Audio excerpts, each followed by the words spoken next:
yo, hay no sé de dónde, pero digo, bueno, de algún modo la ley es deudora de esta prohibición porque contiene esa contradicción para mí en su propia formulación, ¿no? En la formulación del artículo segundo, que es el vinculado con el sistema educativo, que se establece la enseñanza del guaraní en todos los niveles del sistema educativo, ¿no? Y entonces el planteo que yo hacía, o que nosotros hacíamos, era, bueno, se establece la enseñanza del guaraní concebida tal vez como una segunda lengua o como una lengua extranjera. Y nosotros seguíamos insistiendo, bueno, ¿qué pasa con los niños que hablan guaraní y que su segunda lengua en todo caso podría ser el castellano? De muchos chicos de nuestra provincia. Y que de algún modo la ley vuelve a ocultar, vuelve a no considerar, vuelve a producir invisibilidad, decimos nosotros, sobre eso, ¿no?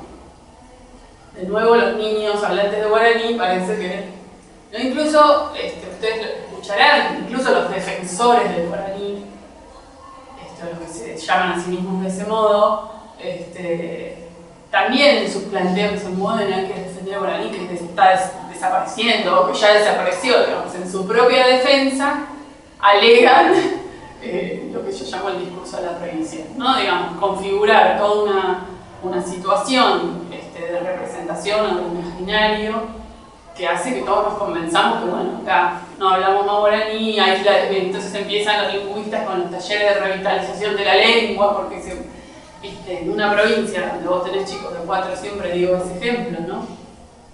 Que fue lo que a mí más me impactó y a partir de lo cual yo empecé a trabajar, pero niños de 4 o 5 años con los cuales vos no podés tener un intercambio en castellano porque no entienden una sola palabra, pues sí, bueno, entonces ¿dónde está la revitalización lingüística que hay que hacer? ¿De qué lengua en todo caso?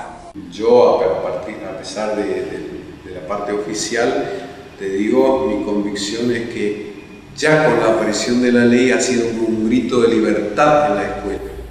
La maestra que prohibía ya no lo prohíbe, al contrario, en los medios rurales observamos mejor que es como una llave de afecto que abre el corazón de los niños que se interesan más en aprender. Esto es yaguá y es perro o daca o en cuántas denominaciones, pero primero debe comprender que tiene libertad para expresar su lengua madre.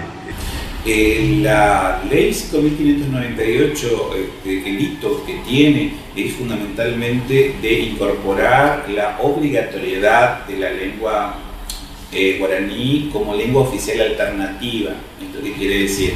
Que lo que asegura es la presencia, ¿no es cierto? No el hecho de que dentro de la escuela se esté obligado a estudiarla en todas las escuelas, ¿no?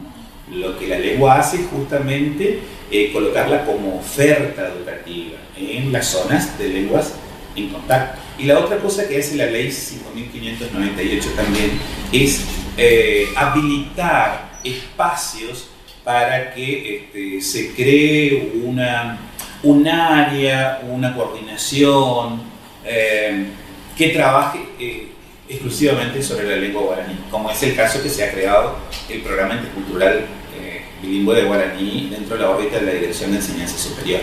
El trabajo del programa consistía justamente en organizar todas estas acciones y ver de qué manera esta ley podía ser articulada en educación. Cuando se lanza el programa, me convocan para coordinar el programa y comenzamos entonces a tratar de encontrarnos con aquellas personas que pudieran ser útiles al programa y fue adscrito el profesor Félix Fernández, que él es maestro normal y enseña guaraní en extensión universitaria, y una tercera persona que iba a ser un especialista en la cuestión informática que iría a tabular todos los datos resultantes de las encuestas. Conclusión, terminamos 2 personas las que trabajamos en el programa, el profesor Víctor y yo. Entonces, todo lo que se hizo sin mucho apoyo oficial, con más ganas que otra cosa. No teníamos un presupuesto asignado. La posibilidad de una capacitación tenía que pasar por por el visto bueno de la parte de contaduría, que bueno, la excusa era que no había presupuesto y que ellos no sabían de dónde sacar ese presupuesto porque todo estaba determinado para cada programa, ¿no? Digamos que desde la génesis del programa hubo mucha intención pero poca acción. Nosotros nos manejamos directamente con el Ministerio de Educación de la provincia. Quien tomaba la decisión siempre era la ministra. Ahora, con respecto en ese momento, el padre de la ley estaba como ministro de gobierno y por pertenecer a una línea política diferente a la oficial no había una comunicación muy fluida. Inclusive él estaba trabajando paralelamente a lo que en el ministerio se estaba haciendo. Entonces por ahí también, desestimaba ese trabajo porque no significaban las gestiones, ¿no? Estas cuestiones políticas que por ahí uno se siente en un fuego cruzado y que creo que no es provechoso para nadie, ¿no? Cuando de repente surge una especie de reivindicación o reconocimiento o resarcimiento histórico, uno entra a dudar cuáles son las intenciones y cuáles van a ser los caminos de implementación. Un poco porque supone que se va a seguir pensando todo esto desde un pensamiento hegemónico blanco, que la implementación va a buscar mostrar ciertos aspectos de esa lengua o de esa comunidad desde un pensamiento blanco y que va a estar orientado sobre todo a una comunidad de adolescentes o de niños blancos. Entonces uno se detiene más en el proceso de la implementación de esas políticas y en el análisis de los intereses del Estado que están por detrás de esa implementación.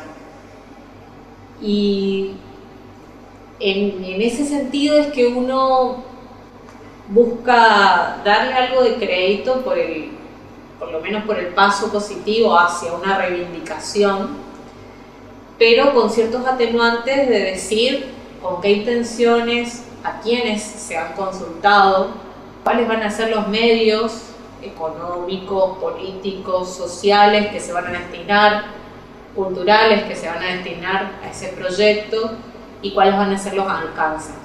Nosotros, por lo pronto, yo por ahora estoy más a la expectativa de analizar esa clase de elementos para hablar respecto a el éxito futuro o no de esa clase de proyecto, a decir que actualmente el Estado tiene un poroto a su favor. Las intencionalidades uno las puede encontrar desde cuestiones muy bajas como el electoralismo y ese tipo de intenciones, pero el otro punto es entender que hay desde los propios pueblos un rescate de esas raíces, que el Estado viene a tratar de apropiarse con la idea de, canalizarlo en el sentido de lo que desde los gobiernos se considera más productivo o más necesario.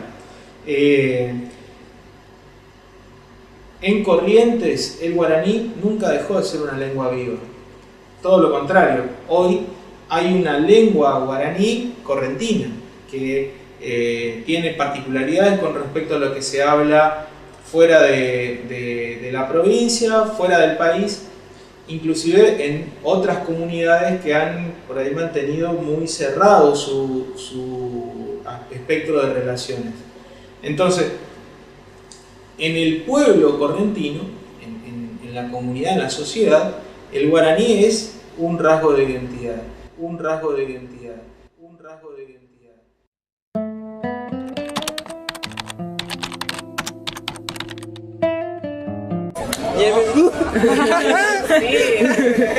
Mi abuela me decía siempre así. Omar, ¿no?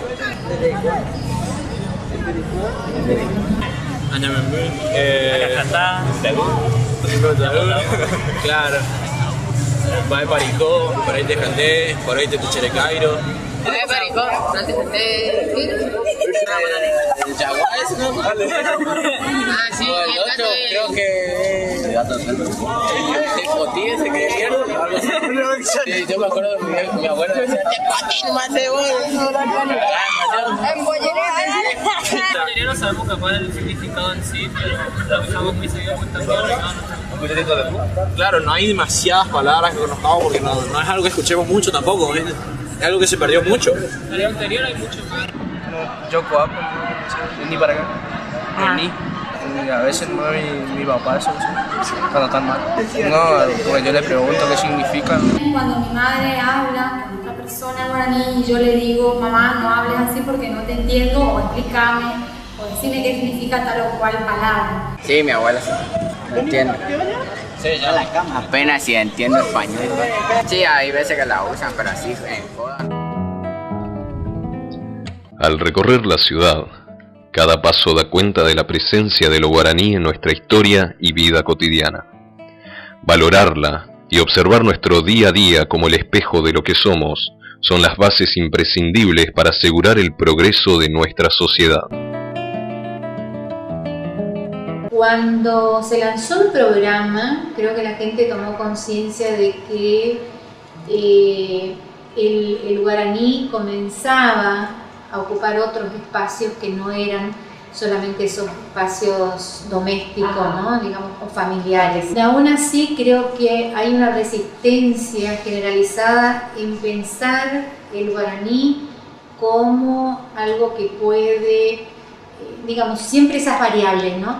¿Para qué me sirve? La utilidad y el prestigio. No, ¿dónde lo voy a usar? ¿No? Entonces, creo que cualquier acción pensada tiene que ser trabajada conjuntamente con la comunidad. No es solamente en el ámbito de educación, sino la comunidad toda. Indudablemente, la cultura se aprende, no se nace con cultura. Uno nace con el temperamento, ¿no es cierto? Usted sabe. Después la cultura se aprende. También uno puede decir de una persona individualmente tiene mucha cultura. No hay individuos sin cultura. El más primitivo tiene su cultura. No es mejor ni peor. Es como la definición de Alfred.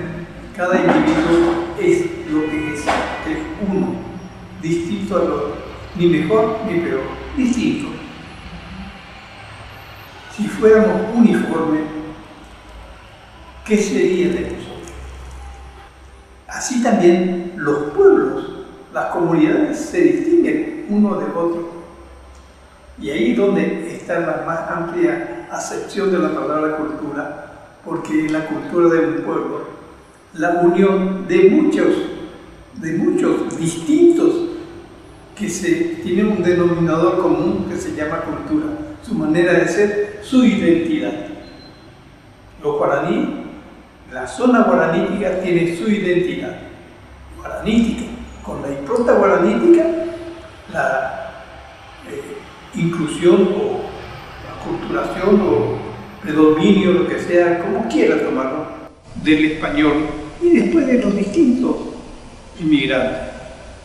Es el enriquecimiento mutuo, el intercambio entre los individuos, las comunidades y los pueblos. Es el mayor valor para mí de la humanidad, la riqueza más grande, porque eso es lo que nos va reformando, transformando. Y en ese aspecto hay en mi concepto principalmente tres posturas. Uno, que dice nuestras tradiciones, lo que vale, etcétera, etcétera, y que nosotros somos lo que valemos. Lo que viene al peso no es nuestro, hay que rechazarlo. hay que mantener eso. Otra postura es que lo que está afuera, los extranjeros, lo del primer mundo en este caso, para entender mejor, esos son los que valen. Lo nuestro no vale nada. Nosotros tenemos que civilizarnos. Esa es la postura de otros extranjerizantes, colonizadores culturales, y nosotros nos dejamos colonizar culturalmente hasta hoy.